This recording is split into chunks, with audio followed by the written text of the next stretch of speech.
ปัจจัยมีปัจจัยที่มีอิทธิพลต่อการคุ้มครองวิชาของพนักงานอาจารย์ในมหาวิทยาลัยศึกษาเลยงานพุทธศาสนาสิทธิพงศ์สาขาทรัพยากรเลย ก่อนอื่นขอแสดงความยินดีกับของศาสตราจารย์ปริญญาเอกสองสำคัญพร้อมด้วยคณะกรรมการข้าพเจ้าพุทธสอนสินทวงศ์ขออนุญาตนำเสนอบททางวิทยานิพนธ์หัวข้อปัจจัยที่มีอิทธิพลต่อการคุ้มครองประสาทของพนักงานอาจารย์ในมหาวิทยาลัยแห่งชาติโดยมีที่ปรึกษาของศาสตราจารย์ปริญญาเอกคำนี้สุดเดชพร้อมด้วยอาจารย์ผู้ช่วยที่ปรึกษาการพุทธสอนของสวรรค์เนาะขออนุญาตวันนี้จะนำเสนออยู่3ภาคหรือภาคเสนอภาคที่2ทบทวนเอกสารและวิธีการสำหรับภาคเสนอก็จะมีอยู่6หัวข้อเนาะเหตุผลข้าพเจ้าขออนุญาตเขาไหลสู่เหตุผลและความสำคัญของปัญหาเป็นอย่างข้าพเจ้าจึงต้องได้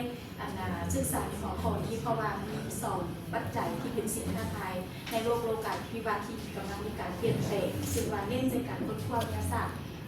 ทุมีผลกระทบต่อเศรษฐกิจและสังคมซึ่งว่าส่วนใหญ่แล้วบรรดาประเทศเนาะเพื่อก้าวกระโดดสู่การพัฒนาแบบนวัตกรรมแน่นอนมาสู่สายทางแห่งทางด้านการค้นคว้านวัตกรรมต่างๆและอันที่2เลยก็คือว่าแผนพัฒนาเศรษฐกิจแห่งชาติซึ่งว่าเป้าหมายของรัฐบาลพวกเขาได้กำหนดสิ่งท้าทายเอาไว้ในส่วนของในแผน5นั่นก็คือ2021-25มันเพื่อได้กำหนดว่าต้องได้สร้างสู่ชนชั้นคนขั้วทั่วประเทศของพวกเขาให้ได้8.5 คนต่อ 10,000 คนซึ่งในหน้าเนาะคะแนนเต็มที่วิทยาศาสตร์เองต้องได้160 คนและคะแนนคนขั้วมีศาสตร์สังคมการเมืองทฤษฎีพฤติกรรมอย่างน้อยต้องเป็น120 คนภายในปี2025และที่สำคัญที่สุดเป็นอย่างที่ค่อยมาศึกษาอยู่มหาวิทยาลัยแห่งชาติเพราะว่ามหาวิทยาลัยแห่งชาติมีบทบาทเนาะเป็นสถาบันการศึกษาชั้นสูงที่มีหน้าที่4อย่างเนาะอันที่1ก็คือว่าส่งเสริมสร้างหลักสูตรในการพัฒนาทรัพยากรมนุษย์ของพวกเขาแล้วก็ได้มีการเรียนการค้นคว้าวิจัยในเคียงคู่กันนั่นก็ได้ทักษะวัฒนธรรมต่างๆและในนี้ค่ะพระเจ้ากับแนมเห็นเนาะได้ศึกษาข้อมูลสถิติจากหลายแหล่งโดยเฉพาะเป็นจากกรมจัดตั้งของมหาวิทยาลัยเราเองและก็ข้อมูลจากสถาบันการศึกษาชั้นสูงกรมการศึกษาชั้นสูงได้ชี้ให้เห็นจุดหนึ่งว่าการพัฒนาการค้นคว้าของพวกเราเนาะมีข้อจำกัดหลายโดยเฉพาะเช่นว่าในปอเอกปอโทเนาะในปี2023อันนี้เบิ่งโดยรวมเนาะก็จะเห็นว่ามีจำนวนหลายเนาะรวมทั้งมันมีอยู่ภายใต้ประสิทธิภาพอยู่ในนั้นนะเมื่อว่าการเหตุการณ์ค้นคว้าตัวจริงมีเพียง 2.43% ที่ว่าข้าพเจ้าเรียนใส่แบบกรอบข้อมูลที่ได้จากแหล่งกองทุนคนคว้าของพวกเขาเนาะแต่ว่าแหล่งอื่นยังว่าได้เอาเรื่องเนาะแต่ว่าตัวนี้นี่อิงใส่ข้อมูลที่มีตัวจริงที่ว่าข้าพเจ้าได้เห็นเรียกในจุดนี้และเห็นว่าน้อยหลายเนาะในขณะเดียวกันด้วยเหตุผลอันนี้แหละเนาะอิงใส่ความหมายสิ่งท้าทายในการเหตุการณ์วิจัยของมศเขาเองในขณะที่ปริญญาเอกปริญญาโทมาก็จบมาหลายแล้วสิซะและจึงว่าเป็นสิ่งสนใจว่าอยากรู้ว่าสภาพการเป็นแล้วไดแห้งภูมิใจในการดำเนินของอาจารย์นี่เป็นแล้วไดมันมีอนาคตว่าของเพิ่นเป็นแล้วไดเพิ่นต้องการหยังและมีสิ่งท้าทายแล้วไดเนาะอันนี้ก็เฮ็ดให้ข้าพเจ้าอยากศึกษาในข้อหัวข้อที่ว่าเราเรียกปัจจัยที่มีอิทธิพลต่อการตัดสินใจในการเฮ็ดการค้นคว้าของเพิ่นซึ่งอยู่ในนี้ก็จะศึกษาใส่อยู่3ปัจจัยมีอยู่ปัจจัยเฉพาะตัวบุคคลปัจจัยให้ด้านแห่งจิตใจและสิ่งอำนวยความสะดวกต่างๆรวมทั้งก็แนวความคิดของคนที่อยากพัฒนาตัวเองสู่การเป็นนักวิจัยในอนาคตวันนี้เพื่อให้ได้บรรลุในสิ่งที่อยากรู้ค่ะพระเจ้าได้กำหนด2จุดประสงค์เนาะของการศึกษา1มันศึกษาปัจจัยที่มีอิทธิพลต่อการตัดสินใจเหตุการณ์ค้นคว้าของพนักงานอาจารย์อยู่ในมศของพวกเขาเป็นแนวใด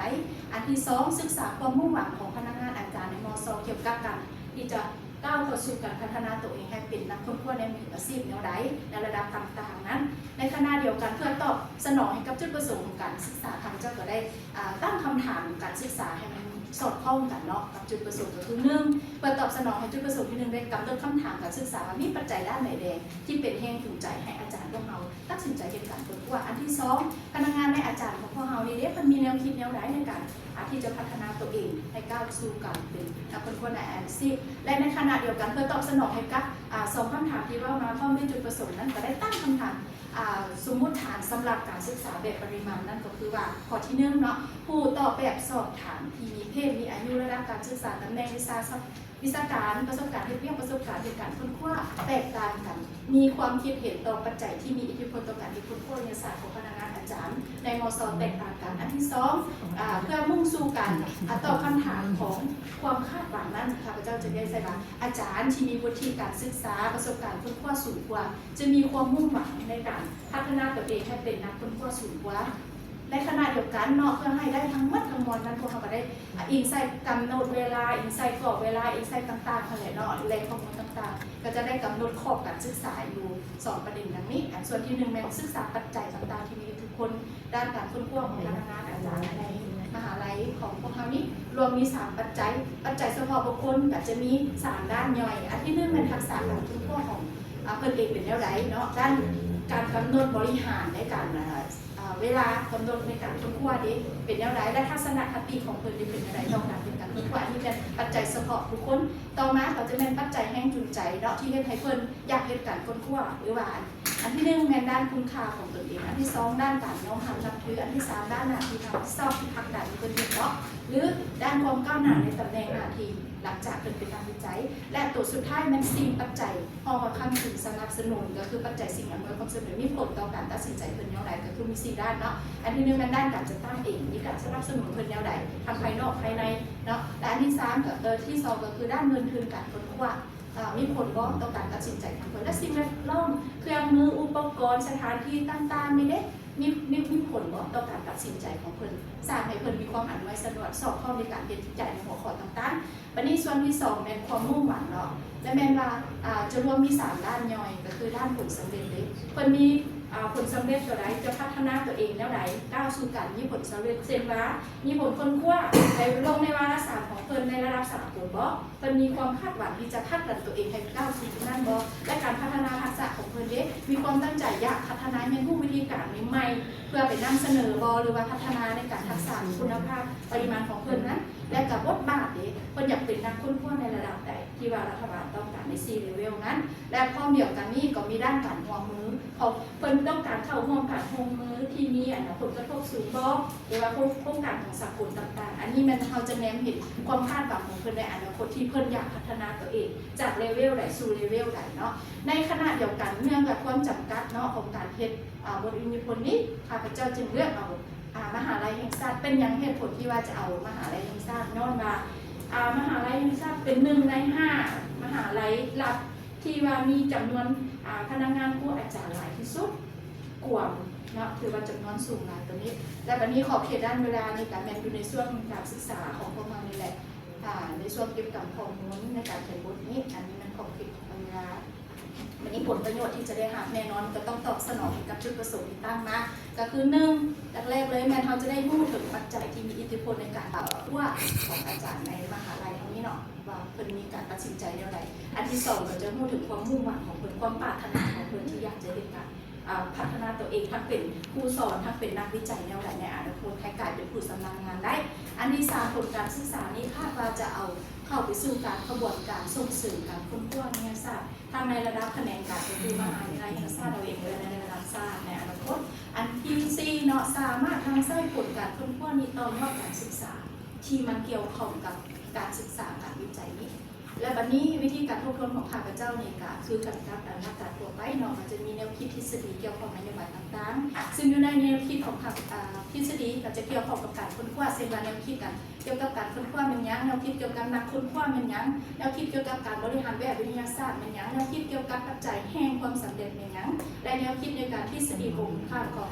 ทาดูกัสเมกเรนี่แหละข้อเดียวกันนั้นข้าพเจ้าก็ได้ศึกษาทฤษฎีจำนวนหนึ่งที่มันเป็นตอบสนองให้กับการตามกรอบแนวคิดหรือการตอบสนองในจุดประสงค์การวิจัยเช่นตัวอย่างว่าทฤษฎีโพซิวิซึมแล้วก็โพสโพซิ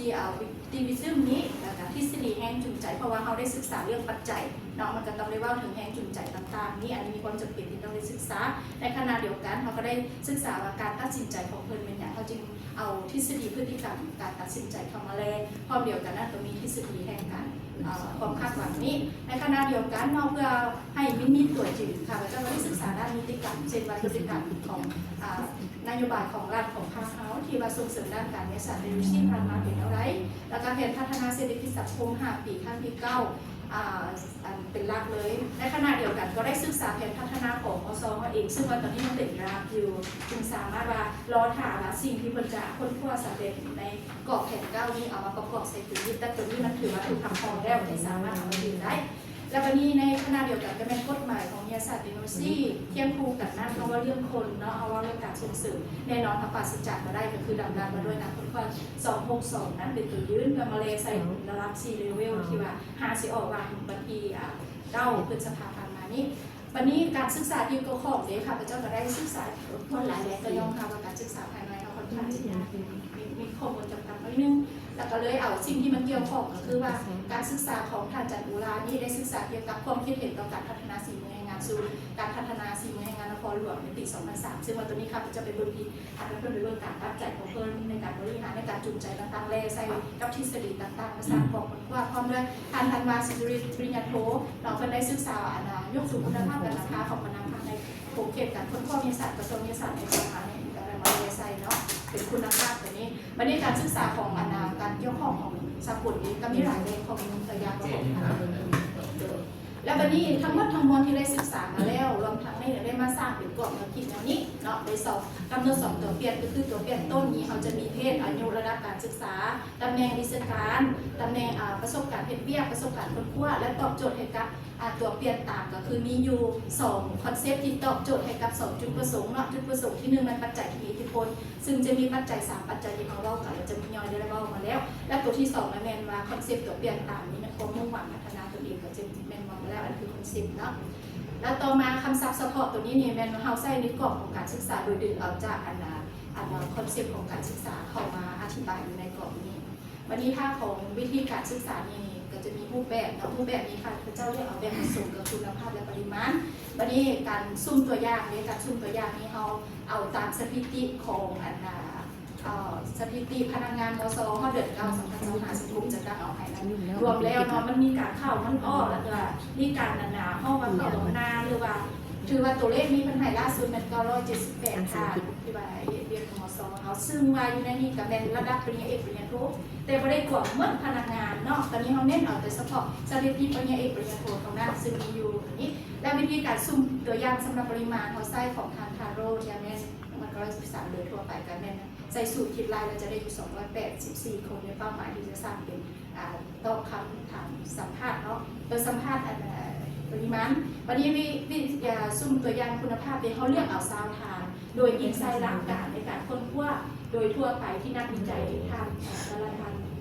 ายทางนะซีซ่าซึ่งตัวนี้จะบ่มีทฤษฎีแต่ตัวได้ว่าจะมีหลักการพัฒนาของนักวิจัยเพื่อในไส้นอกโดยการใช้ซุ่มตัวอย่าง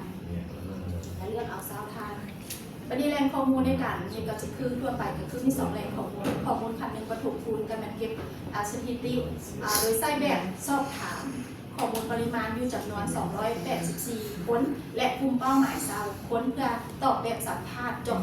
ข้อมูลทางด้านคุณภาพเนาะวันนี้ข้อมูลทุติภูมิขั้น2นี่แม่นเราได้จากการทบทวนนิติกรรมทฤษฎีบทรายงานหรือว่าบทวิจัยเว็บไซต์อื่นๆที่เกี่ยวข้องเนาะมาสร้างเป็นกรอบทบทวนข้อมูลขั้น2มาสร้างเป็นกรอบการเพราะว่าวันนี้เครื่องมือในการเก็บการไปมี2อย่างเนาะแบบสอบถามจำนวน284 ชุดและแบบสัมภาษณ์จำนวน20 ชุดวันนี้วิธีการเก็บการข้อมูลนี้เขาจะเห็นอะไรหลังจากมาทบทวนนิติกรรมทบทวนในกรอบแบบคิดจุดประสงค์ต่างๆแล้วค่ะพระเจ้าก็ได้ศึกษาสร้างเป็นเครื่องมือ2แบบเนาะให้มันสอดคล้องกันเพื่อให้ได้ข้อมูลที่มีคุณภาพที่สุดเพื่อในนี้เขาได้ไปปรึกษาคณะอาจารย์เนาะและคณะผู้ช่วยเพิ่นเนาะและความเดียวกันนี้ถ้าเป็นอักรีเห็นดีแล้วก็จะเป็นว่าจะนำไปสร้างเป็นหนังสือเสนอจากคณะวิทยาศาสตร์สังคมเพื่อก้าวเข้าสู่การเก็บกับข้อมูลทั้ง2อย่างนั้นจะมีการนัดหมายเก็บกับข้อมูลกรณีที่ว่าเป็นผู้สามารถตอบกับทีเนาะเฉพาะ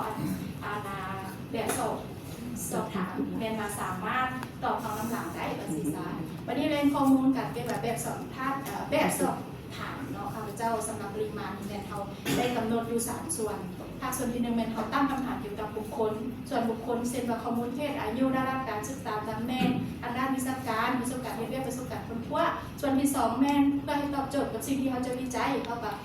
ตั้งคำถามประเมินในความคิดเพื่อวัดระดับความสำคัญต่อปัจจัยอิทธิพลในการทำงานของพนักงานอาจารย์และส่วนที่3ก็คือเป็นคำถามที่เกี่ยวข้องกับความมุ่งหวังของเพิ่นโดยอิงใส่ตัวย่อยที่เรามานั้นและใส่หลักการแนวใดในการวัดระดับความคิดเห็นเพราะว่าตัวนี้เราเริ่มการหลักโดยใส่ทฤษฎีของลิงเกอร์1 9เนี่ยเราก็คือหลายๆทางได้เห็นมาเพื่อวัดระดับหาหนึ่งอันนี้ก็ข้าพเจ้าจุลโขรวมๆก็หลายทางจะพูดแล้วและวันนี้สำหรับการสัมภาษณ์เนาะตัวนี้มีส่วนสำคัญเพื่อไปยืนยันคุณภาพของปริมาณหลายขึ้นเนาะให้มันมีคุณภาพข้าพเจ้าได้ให้มันสอดคล้องกันเชื่อมโยงกันจริงว่ากำหนดเป็น6ส่วนดังนี้ส่วนที่1แม่นคำถามเกี่ยวกับข้อมูลหรือทั่วไปของเพิ่นอะไรความสนใจต่างๆเนาะคำถามส่วนที่2แม่นทัศนคติต่อการค้นคว้าก้าวถึงประวัติเพราะว่าเขาจะเฮ็ดการค้นคว้าปริมาณก่อนเพื่อให้ผู้ระดับต่ำสูงของเพิ่นแล้วเขาจะมาเลเซตตัวนี้เนาะเพื่อยืนยันการทดสอบการพัฒนาปริมาณส่วนที่3เป็นความเข้าใจความมุ่งหวังในการพัฒนาสู่การเป็นนักค้นคว้าของเพิ่นเด้สมมติว่าผู้ที่จะเข้ามาตอบอยู่ในนี้เนาะเป็นผู้ที่มีประสบการณ์ในระดับกลางสินะเขาก็อยากเห็นว่าเพิ่นมีความมุ่งหวังจะพัฒนาตัวเองอย่างไรสู่ระดับสูงขึ้นไปพร้อมเดียวกันนั่นก็จะตั้งคำถามเกี่ยวกับปัจจัยเนาะจิ้มลึกเข้าไปตื่นอีกปัจจัยที่มันส่งผลและปัจจัยที่เป็นอุปสรรคโดยอิงไซน์คอนเซ็ปต์ที่เขาสร้างขึ้นมานั้นเป็นแนวใดเนาะเพื่อให้เพิ่นเน้นนักตื่นอีกแล้วถ้าส่วนที่5เนี่ยเราเรียกอุปสรรคต่างๆสิ่งท้าทายต่างๆนั้นเนาะเพื่อให้ไทยบรรลุเป้าหมายที่เพิ่นตั้งไว้มันจะเห็นแนวใดและสุดท้ายก็คือคำถามเกี่ยวกับการสนับสนุนซึ่งตัวนี้ก็มีส่วนสำคัญหลายเพราะว่าเอาจะเอาก้าวเข้าไปสู่การสร้างคอนเซ็ปต์ของการให้ทิศทางในการกำหนดนโยบายแหล่งข้อมูลก็คือวิธีการเก็บเป็นอย่างแบบทั่วไปก็คือทบทวนนิติกรรมสร้างแบบสอบถามขึ้นมาแล้วก็ปรึกษาผู้เชี่ยวชาญต่างๆอะไรเนาะเพื่อก้าวเข้าสู่การเก็บกับข้อมูลที่เกี่ยวข้องกับจุดประสงค์ที่ตั้งไว้และวิธีเก็บเด็ก1ต้องเป็นหนังสือขอลงเก็บกับข้อมูลให้สอดคล้องกับจรรยาบรรณการว่าคือจากขนาดของพวกเขาก้าวเข้าไปสู่นัดหมายกลุ่มตัวอย่างและกลุ่มเป้าหมายที่จะตอบทั้งแบบสอบถามแล้วก็สัมภาษณ์นั้นโดยเฉพาะการสัมภาษณ์นี้ซึ่งเนื่องจากว่าเขาต้องได้จิ้มเอาคนที่มีคุณภาพเป็นผู้อาวุโสผู้ที่เกี่ยวข้องและผู้เรื่องเกี่ยวกับปัญหาที่เขาจะตั้งอีหลีเพราะฉะนั้นจึงได้กำหนดลงลึกน้อยนึงเนาะหลังจากนั้นก็จะมีการรวบรวมเก็บกับข้อมูลที่ว่าได้มาทั้งหมดนำมาใส่แบบรหัสใส่โค้ดข้อมูลแล้วก็มีการเขียนข้อมูลเพื่อวิจัยต่อไปสำหรับสถิติที่ใส่นี่สำหรับปริมาณเนาะก็จะมี4ส่วนที่เอามาโดยเนาะเพราะฉะนั้นเราก็จะมีส่วนที่วิเคราะห์แมนวิเคราะห์โดยประมวลหาความที่ไรออกมาเป็นเปอร์เซ็นต์และที่2มาก็เป็นวิเคราะห์การตัดสินใจโดยใช้ description statistic หรือว่าสถิติพันนาตัวที่3ก็เป็นข้อมูลด้านเพศด้านการศึกษาต่างๆความแตกต่างเขาจะวิเคราะห์เรื่องความแตกต่างของความมุ่งหวังระหว่างอาจารย์ผู้ที่ว่ามีประสบการณ์สู่กับผู้ที่ว่า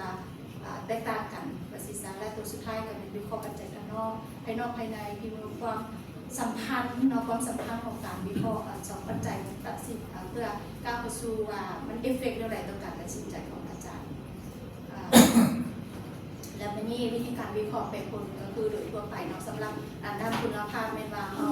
าก็ใช้วิเคราะห์แบบเนื้อในความสำคัญของข้อมูลตามเหตุและผลวิเคราะห์แล้วก็สังรวมวิเคราะห์รวมเฉพาะต่างๆนั้นของคุณแล้วไปยืนยันให้กับผลวิจัยของปริมาณสถิติที่ใส่โดยหลักๆก็จะมีสถิติพันธนาและสถิติREแบบนี้สถิติพันธนาก็จะมีค่าความถี่ค่าส่วนห้อยค่าเฉลี่ยมินวิเคราะห์ตัวแปรผลด้านปัจจัยที่มีอิทธิพลนั้นกับค่าที่เรียงราคาต่างๆเพื่อยืนยันวัดระดับความคิดเห็นและสถิติREตัวนี้ก็จะมีการเปรียบเทียบค่าเฉลี่ยที่ได้มานั้นเป็นเราจะมีสถิติวันเวย์แซมเปิลทดสอบความแตกต่างของกลุ่มสกอตเจ้ามาฮอนี้ข้าพเจ้าขออนุญาตจบการบรรยายโคเอกสื่อทางการบรรยายการติดนามเจ้านำเสนอว่าที่เราขอบใจผู้สอนที่ได้นำเสนอในของผมห้างบทนี้คนนี้นะให้รับฟังก็เป็นบทที่น่าสนใจก็สอดคล้องกับข้อต่อไปที่ทางการมีความเห็นในสถานการณ์